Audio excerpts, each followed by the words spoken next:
50க்கும் மேற்பட்ட உலக நாடுகளில் 100 கோடிக்கும் அதிகமான ஆகாயம் தமிழ் பார்வையாளர்களுக்கு பேரன்பும் திருநன்றியும்.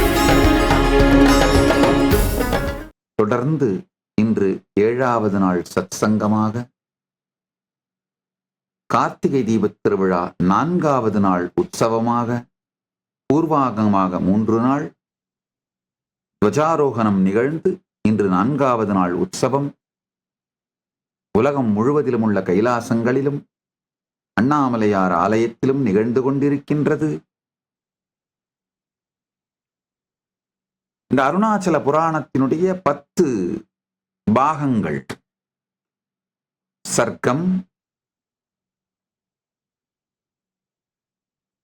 விசர்க்கம், விருத்தி எனும் வாழ்வாதாரம்.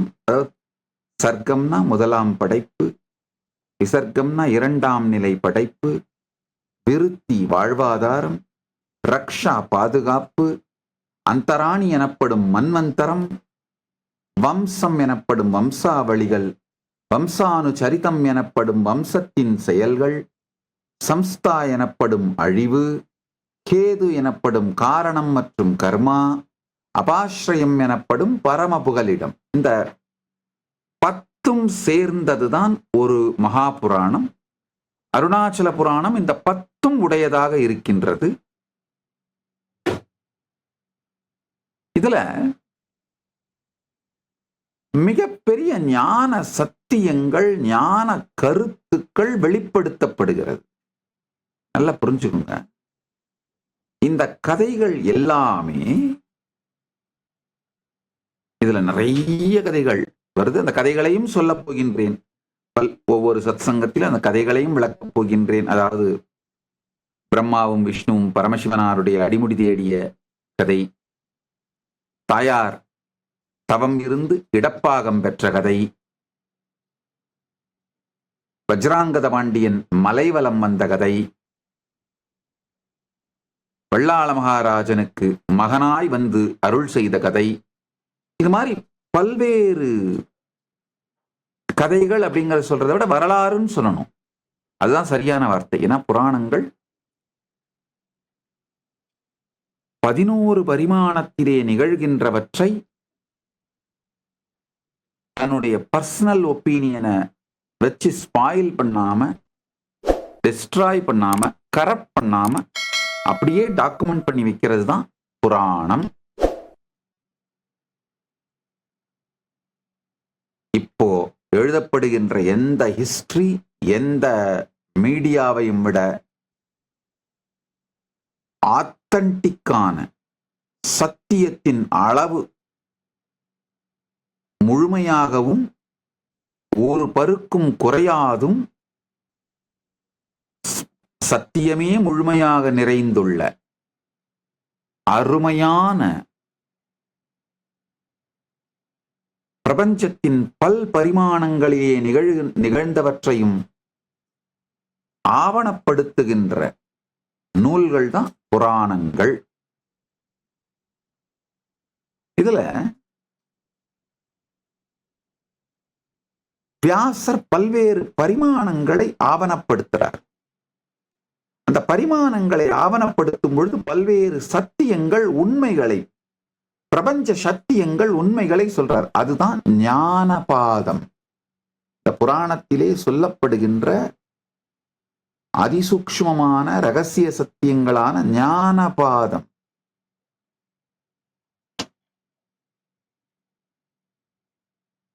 ஒரு உதாரணத்துக்கு,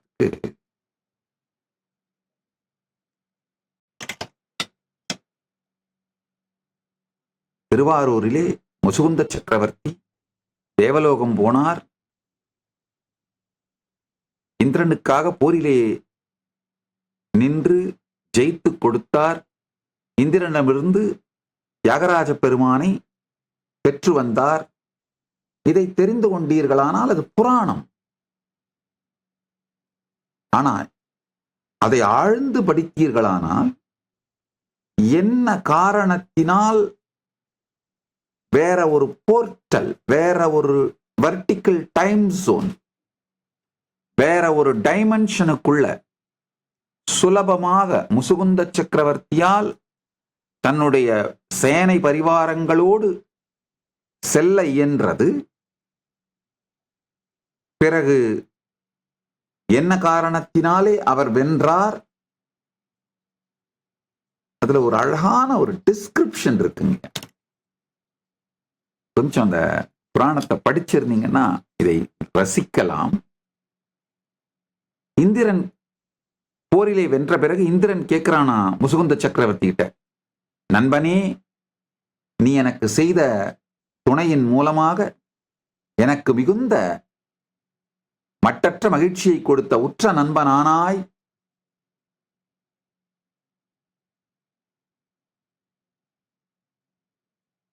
அதனாலே என்ன வேண்டுமானாலும் கேள், அளிக்கிறேன்னு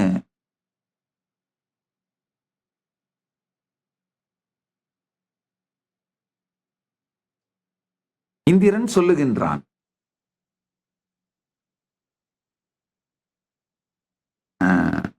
உடனே இந்திரன் டிஸ்கிரைப் பண்றான் அவங்கிட்ட என்னென்னலாம் இருக்கு சாய்ஸஸ்னு.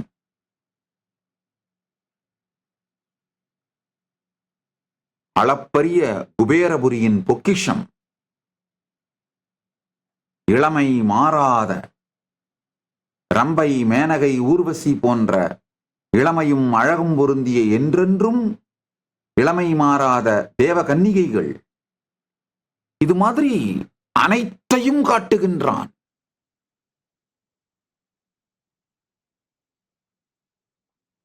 தங்கத்தால் ஓடும் ஸ்வர்ண நதி, முசுகுந்த சக்கரவர்த்தி எல்லாவற்றையும் கேட்டுவிட்டு பொறுமையா சொல்றாராம், ஐயா இந்திரனே, நான் இந்த தேவலோகத்தை முழுமையாக சுற்றி பார்த்து விட்டேன். உன்னுடைய சேவகர்கள் எனக்கு சேவை செய்வதற்காக நீ நியமித்த வேலையாட்கள், பணியாட்கள் என்னை முழுமையாக தேவலோகத்தை சுற்றி காட்டி அனைத்தையும் விளக்கினார்கள். இந்த முழு தேவலோகத்திலும் இருக்கின்ற,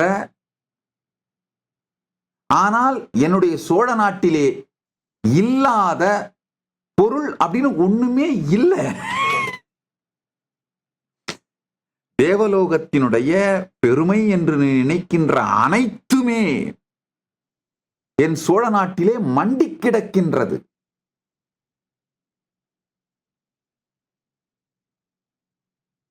ஒன்னே ஒண்ணுதான் தேவலோகத்திலே இருக்கின்ற என் சோழ நாட்டிலே இல்லாத பொருள்.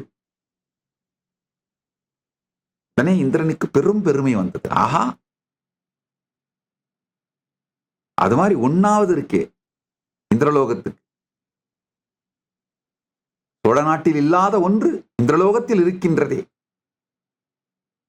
அதை கேள் தருகின்றேன் அப்படின்னு பெருமையோடு இந்திரன் சொல்லுகின்றான். அப்பத்தான் முசுகுந்த சக்கரவர்த்தி சொல்றாரு, எங்க ஊர்ல பெருமான் புற்றிடம் கொண்டவராக சுயம்பு திருமேனியா எழுந்தருளி இருக்காரு. ஆனா அவருக்கு திருமுகம் கைகால்களோடு முழுமையான திருமேனியாக தேவலோகத்திலே எழுந்தருளி இருக்கின்றார்.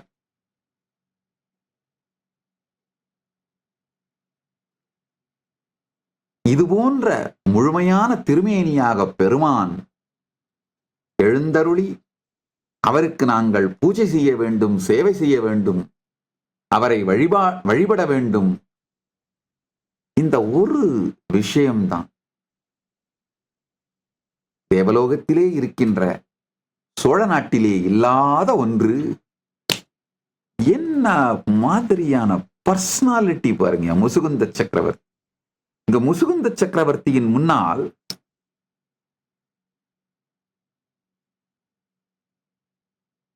மொத்த தேவலோகமுமே மிகவும் சிறியதாக தோன்றுகிறது.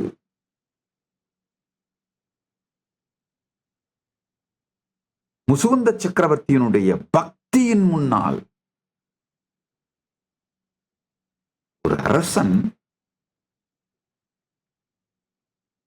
கல்பவிருஷத்தை கேட்டிருக்கலாம், காமதேனுவை கேட்டிருக்கலாம், பாரிஜாதத்தை கேட்டிருக்கலாம், தன்வந்திரியை கேட்டிருக்கலாம், தேவ கன்னிகைகளை கேட்டிருக்கலாம், எதை வேண்டுமானாலும் கேட்டிருக்கலாம்.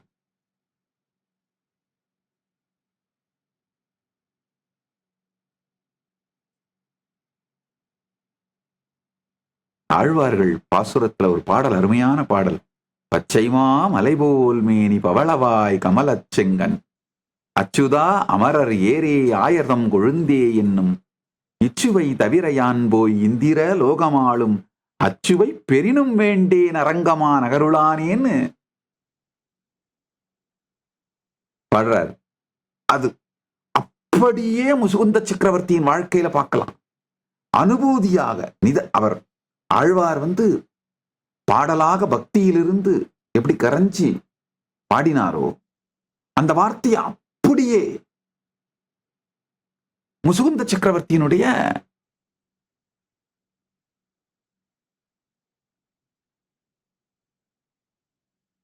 அனுபவத்திலே பார்க்கலாம். உண்மையில் முசுகுந்த சக்கரவர்த்தி இந்த தேவலோகத்தை எனக்கு கொடுன்னு கேட்டிருந்தா தேவேந்திரன் மாட்டேன்னு சொல்லி இருக்க முடியாது. காரணம் என்னன்னா, அந்த தேவலோகமே முசுகுந்த சக்கரவர்த்தியினால்தான் இப்போ வெற்றி கொள்ளப்பட்டு காப்பாற்றப்பட்டு இருக்கின்றது. அது மட்டும் இல்லாம தேவேந்திரன் என்ன வாக்கு கொடுக்கிறான், என்ன வேண்டுமானாலும் கேள் தருகிறேன்னு வாக்கு கொடுத்திருக்கான். சோ தேவலோகம் கொடுன்னு சொன்னா மாட்டேன்னு சொல்ல முடியாது. ஆனா எதை சூஸ் பண்றாரு பாருங்க முசுகுந்த சக்கரவர்த்தி.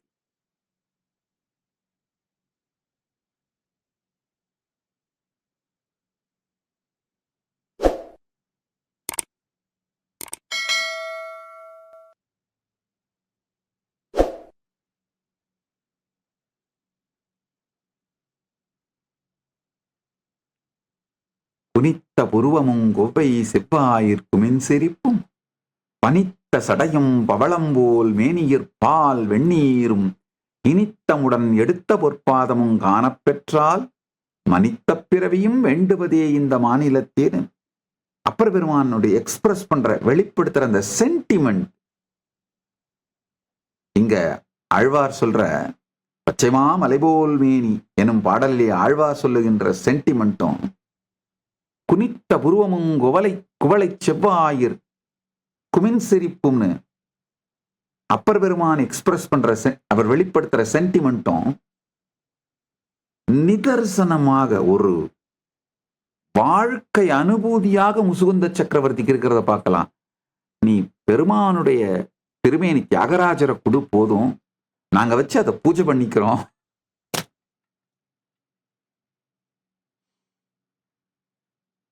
உண்மையில் தேவலோகத்தின் உயிரை கேட்டிருக்கின்றார்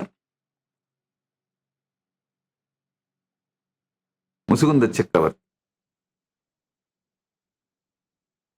மிக உயர்ந்த பரமபக்தியும் பரமபக்தியினால் வரக்கூடிய பரம தெளிவும் பரம ஸ்ட்ராட்டஜியும்